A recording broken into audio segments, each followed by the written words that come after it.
안녕하십니까, 박사호입니다. 나라를 철저히 망가뜨리고 패전에 직면한 젤렌스키가 해외로 튀을 준비를 하는 것으로 나타났습니다. 미국의 시사 유튜브 채널 리덱티드는 젤렌스키가 친구 2명을 대리인으로 내세워 비밀리에 호화 요트 2척을 구매했다고 전했습니다. 대리인 2명은 언론입니다. 세르히 샤피르와 보리스 샤피르라는 이름의 기자로 젤렌스키의 친구입니다. 젤렌스키가 구매한 요트 가운데 첫 번째는 세르히 샤피르의 명의로 산 마이 레거시호입니다. 구매 날짜가 2023년 10월 25일로 되어 있습니다. 가격은 4,975만 달러입니다. 마이 레거시호를 이태리 코데카사가 만들어 진수하는 모습입니다. 규모가 상당합니다.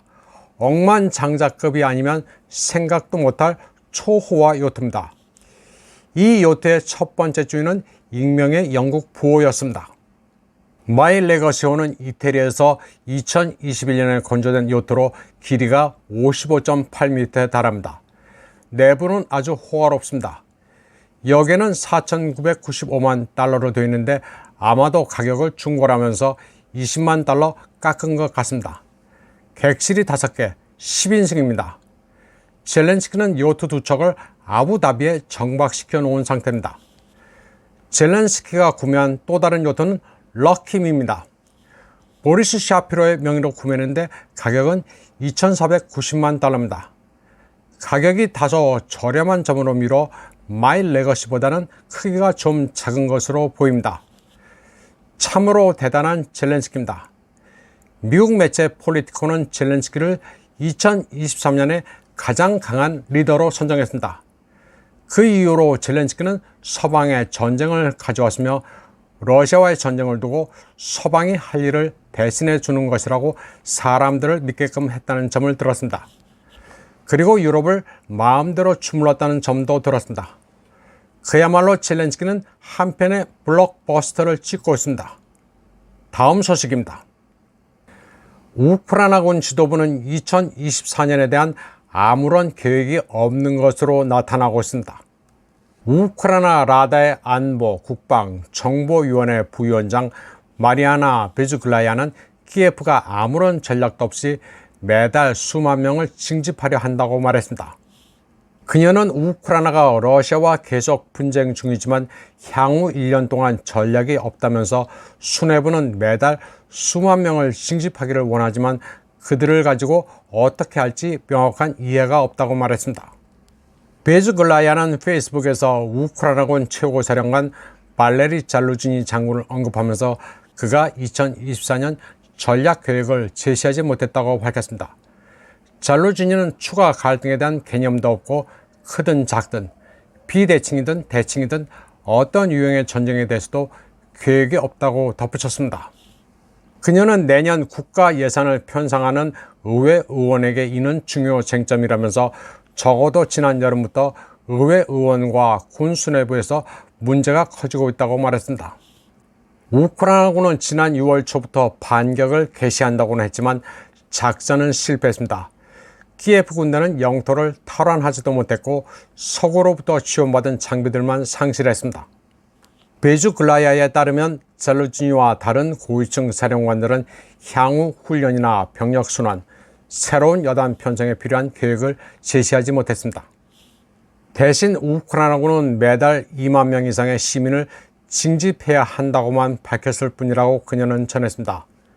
베즈글라야는 군 지도부가 내년 계획도 없고 군 시스템의 변화 없이 사람만 동원해야 한다고 주장한다면 지금 물러나야 한다고 말했습니다. 베즈글라야는 젤렌스키의 국민의 정당 소속 의원입니다. 지금 젤렌스키나 잘루지니나 모두 아무런 대책도 없이 나자빠지고 있는 상태입니다. 대포밥으로 쓸 병력만 동원한다고만 할 뿐 무대책입니다. 11월 초 잘루지니는 이코노미스트와의 인터뷰에서 최전선 상황이 제1차 세계대전처럼 교착 상태라면서 러시아가 인적, 물적 자원에서 우위를 점하고 있다는 점을 시인했습니다.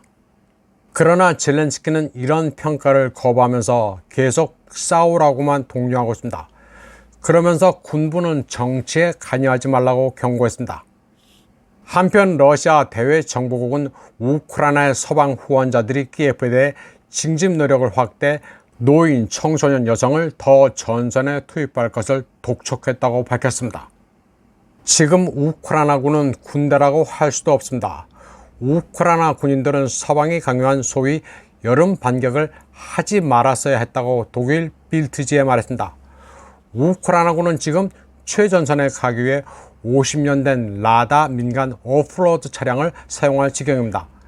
라다라는 브랜드는 지금은 디자인이 예쁘게 나오지만 소련 시대 라다는 아주 구닥다리입니다. 빌트지는 소식통들을 인용해 우크라이나군이 지휘부터 필수 군사장비, 보급품에 이르기까지 말도 안 되는 상황이라고 보도했습니다. 장갑차와 군용 차량의 부족으로 군인들은 자체 조달한 민간 차량에 의존해야 하며 자동차 수리도 자기 돈으로 알아서 해야 합니다. 정찰, 공격 드론도 부족해 군인들이 자기네 돈으로 구입하거나 구호단체 또는 기부자에게 의존하고 있습니다. 또 서방이 지원한 방공 시스템도 최전선에는 오지 못하고 있습니다. 예를 들어 독일제 게파르트 대공 자주포의 경우 대부분 도심에서 고정 대공포대로 사용되고 있다고 빌트지는 소식통을 이용해 전했습니다. 빌트와 대화한 여러 우크라이나 군인들은 사령부가 모든 나토 훈련을 무산시켰다고 증언했습니다. 나토의 전술 교류가 전장 현실과 맞지 않아서입니다. 그리고 우크라이나군에게 지금 제병 협동 작전은 아예 없다고 말했습니다.